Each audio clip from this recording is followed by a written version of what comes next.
여러분은 지금 하나님이 행하시는 기적을 보고 계십니다. 저는 사람들 앞에 서면 울렁증이 있어서 말을 잘 못했고요. 예로 중고등학교 때는 음악 시험을 이렇게 독창으로 하는 게 있었으면 한 번도 노래를 불러본 적이 없습니다. 소리를 못 냈었습니다. 또 여행을 가면 며칠이든 잠을 자지도 못했고요. 그래서 가까운 친구들은 너는 연구대상이다 매일 그렇게 저를 불렀습니다. 그런 저를 하나님은 케냐가 어디인지도 모르는 그런 때에 케냐를 마음에 품게 하셨고 또 기도하면서 아이들에 대한 비전을 주셨고 지금까지 하나님이 하시고자 하는 일을 이루어가고 계십니다. 이제는 어디 가든 등만 대면 잠 잘 자고요. 지금 이렇게 여러분 앞에서 서서 떨리지 않는 소리로 서일 수 있는 것도 제 삶 자체가 기적입니다. 오늘 본문 말씀은 야곱이 아버지 이삭을 속이고 형 에서의 축복을 모두 가로챈 뒤에 형 에서를 피해서 외삼촌 라반의 집으로 가는 도중입니다. 지금 야곱은 형이 자기를 죽일지도 모른다는 그 불안감에 빈 들에서 캄캄한 밤에 누워 있습니다. 그럴 때 하나님은 그를 찾아와서 말씀하십니다. 오늘 15절 말씀입니다.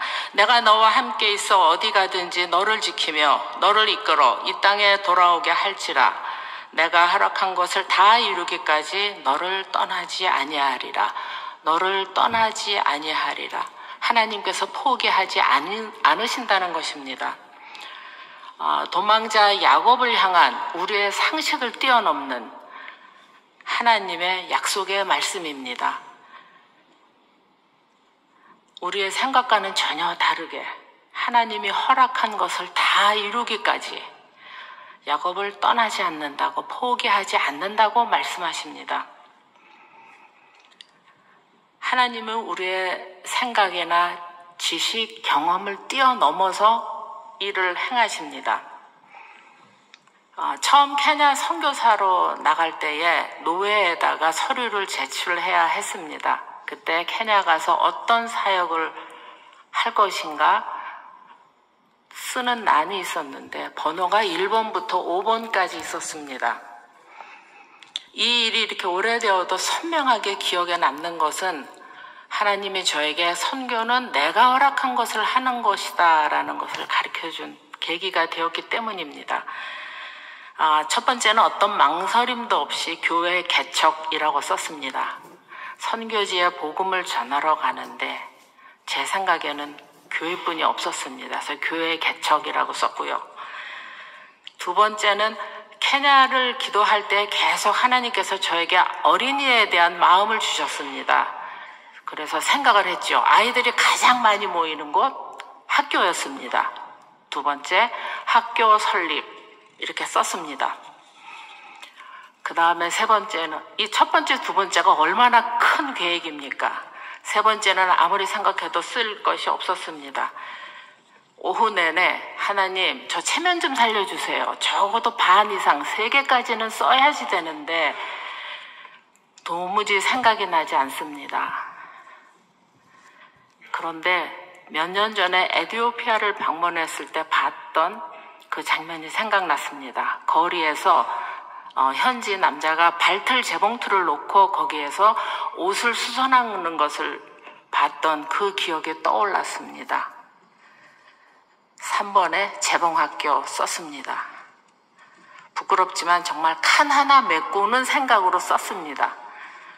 저 그때 재봉틀 실 끼우는 것도 몰랐습니다. 그런데 탈라에서 정착하고 제일 먼저 시작한 것이 재봉사역입니다. 하나님은 우리의 모든 생각도 주관하시는 분입니다. 탈라 지역에 정착하고 제일 이렇게 주변을 보니까 많은 10대 미혼모들이 있었습니다. 그래서 그들을 도와줄 방법으로 주변에 있던 사립초등학교 교실 2개를 빌려서 재봉학교를 시작하였습니다. 현지 선생님을 채용하였고 학생들을 2년 과정으로 가르쳤습니다. 과정이 다 끝나면 국가고시를 봐서 자격증까지 취득할 수 있도록 지원하였습니다. 재봉학교를 통해서 만들어진 교복은 처음에는 학생 몇 명에게만 전하다가 점점 확대되어서 수년간 주변 많은 초등학교에 교복을 지원할 수가 있었습니다. 현재 재봉학교는 잠정적으로 중단하고 있습니다. 케냐의 교육 학제가 8학년, 4학년, 그러니까 초등학교, 고등학교 과정에서 저희 한국과 같이 6학년, 3학년, 3학년 과정으로 바뀌게 되었습니다. 그래서 바뀌면서 고등학교 과정에 기술학교가 생길 것이라는 말이 있어서 지금 잠정적으로 중단하고 어떤 방식으로 다시 시작할지 지켜보고 있습니다. 재봉학교와 비슷한 시기에 시작한 것이 토요 성경학교입니다. 주변에 이미 여러 현지 교회들이 있었기에 아이들이 학교에 가지 않는 토요일에 시작을 하였습니다. 지금까지 매주 토요일에 초등학생, 오전에는 초등학생, 오후에는 중고등학생이 함께 하고 있습니다. 매주 토요일 아침이면 이미 7시 전에 아이들이 모여듭니다. 9시 시작 전까지 마당에서 축구도 하고 또 풀밭에 앉아 제잘거리면서 노는 곳을 볼 수가 있습니다. 왜 이 아이들이 이 센터에 매주 토요일 올까요?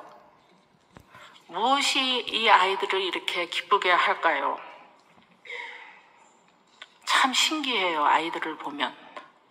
작은 풍선 하나에도 너무 행복해하고 해진 옷이나 구멍난 신발은 조금 불편한 것이지 불쌍한 것이 아니지요. 하나님이 이 아이들을 보내는 것은 단 하나. 하나님이 이 아이들을 참 사랑하신다는 것입니다. 어린 영혼들이 예수님을 알아가기를 무척 기다리고 계십니다. 저는 이렇게 아이들을 통해서 일하시는 하나님을 보는 축복을 누리고 있습니다. 토요 성경학교를 9시에 시작하는데 보통 아이들이 30분, 1시간 늦게 오는 것은 다반사였습니다. 그래서 어느 날 너희들 늦게 오면 문을 잠글 거야 하고는 정말 9시 정각에 문을 잠궜습니다. 다음 주부터는 그 아이들이 정말 시간을 잘 지켰어요. 저는 의기양양했지요. 그래, 가리키면 돼. 근데 그때 5학년 남자아이였는데 3주 계속 늦게 왔다가 문이 잠겼으니까 돌아가는 것이었습니다. 토요일 아침마다 엄마와 함께 물 파는 곳에 가서 물을 길러서 집에다 가져다 놓고 왔기 때문에 늦었던 것이었습니다. 또 한 번은 한 아이가 그날따라 책상에 계속 엎드려만 있었습니다. 뒤로 불러내어서 너 이렇게 안 할 거면 그냥 가지 왜 왔니? 꾸짖었지요. 그때 그 아이가 작은 목소리로 저 이틀 동안 아무것도 못 먹었어요. 배고파서 그래요. 그 말을 들을 때 제 머리가 하얘졌습니다. 그때 하나님은 저에게 내가 이 아이들을 정말 사랑하고는 있는 거냐 하시는 것 같았습니다. 자꾸 생각과 제 경험을 앞세웠던 저를 보실 때 얼마나 하나님이 답답하셨을까요? 하나님의 마음을 잘 알고 그 뜻에 순종하는 선교사 되기를 기도 부탁드립니다. 한 번은 초등학교 근처를 지나는데 저희 토요일 성경학교에 오던 아이였습니다. 철장 학교 담 철장 바깥에 나와 있었어요. 길에 나와 있고 그 안에는 한 아이가 같이 서 있으면서 둘이 막 장난을 하고 있었습니다. 저는 왜 수업 중에 나와 있니? 빨리 안으로 들어가라고. 근데 그 아이가 못 들은 척 하면서 계속 장난을 치더라고요. 알고 보니까 학비를 내지 못해서, 작은 돈이지만 학비를 내지 못해서 학교에서 집으로 돌려보내졌던 것입니다. 하나님은 제가 매주 토요일 만나는 그 한 아이를 길에서 보게 하셨고 그 이후로 장학사역을 시작하게 하셨습니다. 감사하게 15년째 계속 이어지고 있습니다. 현재 중학생부터 대학생까지 27명의 아이들에게 학비 지원을 하고 있습니다. 안타까운 것은 지금도 많은 아이들이 교복을 입고 학교 있을 시간에 길에 나와 집에 가는 것을 볼 수가 있는 것이지요. 종종 성경을 읽다 보면 많은 분들이 경험하실 겁니다. 어떤 특별한 단어나 말씀이 다가오지요. 언제부턴가 성경을 읽으면 고아와 과부에 대한 말씀이 자꾸 다가왔습니다. 기도하면 할수록 고아와 과부를 긍휼히 여기라는 말씀이 왔습니다. 이러다 고아원 하는 것 아닌가 무척 겁났습니다. 그래서 그때 남편 이광호 선교사에게 계속 고아원에 대한 마음이 있는데 정말 하나님 뜻인가 내 생각인가 같이 기도 좀 해보자 했더니 그냥 허허 웃었어요. 하나님은 그때 이광호 선교사에게도 저랑 비슷한 시기에 고아원에 대한 마음을 주셨던 것입니다. 현재 고아원을 시작한 지 6년 됐습니다. 처음에 입소하는 연령을 5살에서 10살 이하 여자아이들로만 정했습니다. 현재 복지사와 보모 두 분이 유치원부터 중학생 1학년까지의 여자아이들과 함께 생활하고 있습니다. 아이들이 처음 왔을 때 기본 생활을 가르치는 것부터가 전쟁이었습니다.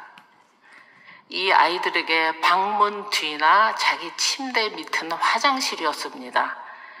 모든 시설이 신기해서 장난감이지요. 손을 대서 부러뜨리기도 하고 세면대 하수구를 틀어막기도 하고 2층 침대는 아주 훌륭한 찜틀이었습니다. 바닥의 타일은 최고의 미끄럼틀이지요. 그러다 넘어져서 이마에 큰 혹도 생기기도 하고 아이들이 장난치는 만큼 저의 목소리도 점점 커집니다. 예쁘지요?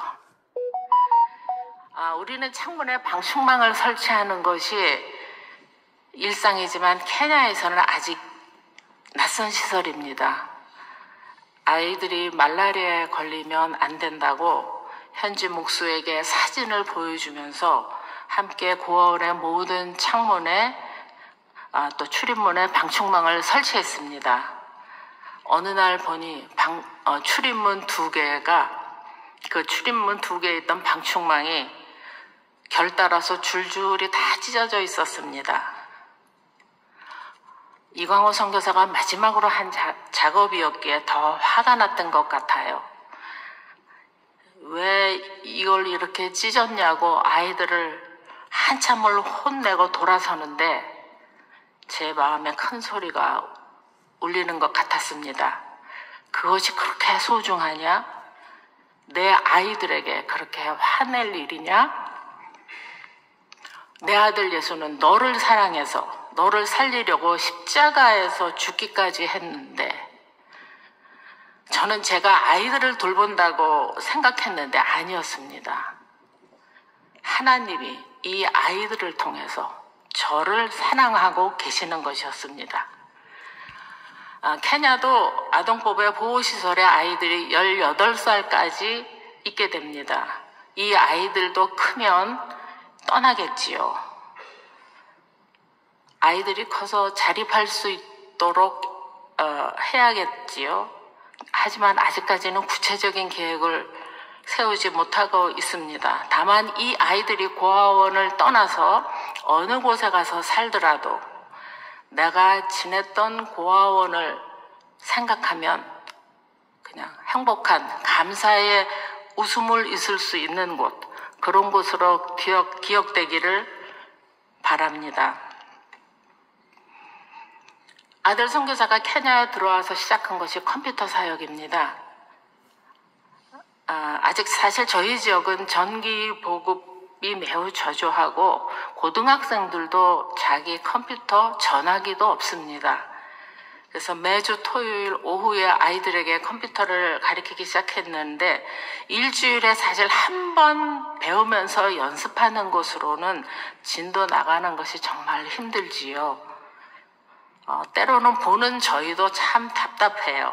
하지만 그래도 배우려고 계속 앉아있는 모습이 참 귀합니다. 수년 동안 책을 모으고 준비한 어린이 도서관입니다. 사실 저희 지역은 코로나 시기 이후에 초등학교 아이들이 자기 혼자 볼 수 있는 교과서를 처음 받았습니다. 주변 초등학교에 도서관에 대해 알리고 개방을 했는데 사실 아이들이 시간을 내서 자기 책을 읽는다는 것이 아직 쉽지는 않습니다. 그래서 아이들이 오면 가장 저희 유치원 아이들, 서너 살 아이들이 처음 보는 그림책들, 고등학생도 그거 보고 참 행복해합니다.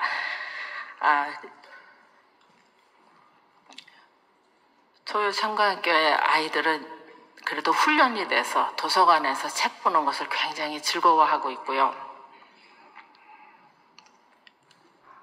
여기에도 많은 분들이 선교지를 방문한 경험이 있을 겁니다. 저희 사역지에도 여러 단기 선교팀이 방문을 했습니다. 성경 캠프에 참석하는 아이들은 물론이고 단기 선교팀에 부어주시는 그 하나님의 특별한 은혜를 경험할 수 있습니다. 저는 감히 그거를 저의 특권이라고 말하고 있습니다. 코로나가 시작되기 전에 소망교회 대학부에서 케냐로 단기 선교팀이 왔는데 한 자매가 2년을 연속으로 선교팀 일원으로 왔었습니다. 그 자매가 얼마 전에 저에게 축구공 여러 개와 짧은 메시지를 보냈습니다. 선교사님, 저 기억하세요? 케냐 단기 선교 다녀온 후 제 삶이 BC에서 AD로 바뀌었습니다. 이보다 더 감격스러운 메시지가 어디 있을까요? 인격적으로 만난 주님을 이렇게 근사하게 표현을 해요.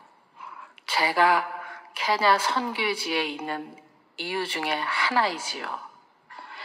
하나님은 자격 없는 우리를 먼저 찾아오시고 또 우리 이름을 불러주시고 하나님의 구원 사역에 우리를 사용하고 계십니다. 하나 더 단기팀으로 왔던 한 권사님의 고백입니다. 그때는 집사님이셨는데요. 모태신앙으로 한 번도 교회를 떠나지 않았다고 합니다. 그래도 교회에서 영생 이야기를 하면 마음이 너무 불편했대요. 이 땅에 사는 것만으로도 충분한데 왜 자꾸 영생 얘기를 하는 것일까 불만스러웠다고 합니다. 그런데 이광호 선교사의 소천 소식을 듣는 순간 나도 천국을 가야지. 참 좋은 곳이겠구나. 영생에 대한 소망이 갑자기 생겼다고 합니다. 하나님은 이 세상에서는 우리가 마지막이라고 생각하는 그 육신의 죽음까지도 우리를 구원하기 위해서 사용하십니다. 그렇습니다. 주님은 필요하시면 도울까지도 소리 지르게 하십니다. 이 땅의 마지막 한 영혼까지 주님 앞에 돌아오기를 바라시기 때문입니다. 주님은 오늘 야곱에게 주셨던 그 말씀을 오늘 우리에게 말씀하고 계십니다. 내가 너와 함께 할 것이다. 내가 내게 허락한 것을 다 이루기까지 너를 포기하지 않을 거다. 너를 떠나지 않을 거야. 저희에게 허락한 곳이 가정일 수도 있고 또 교회 봉사일 수도 있고 일터일 수도 있습니다. 더 크게는 나의 삶 전체이지요. 어디 가든지 나와 항상 함께 하시는 하나님의 뜻을 이루어가는 여러분이기를 소망합니다. 아들 예수를 십자가에 죽기까지 우리를 사랑하신 하나님 한 분 찬양합니다. 기도하겠습니다. 참 좋으신 하나님 감사합니다. 세상 끝날까지 우리와 함께 하시는 주님을 믿고 나가오니 우리를 성령 충만함으로 채우사 주님이 뜻하시고 계획하신 일에 사용하여 주시옵소서. 예수님의 이름으로 기도합니다. 아멘.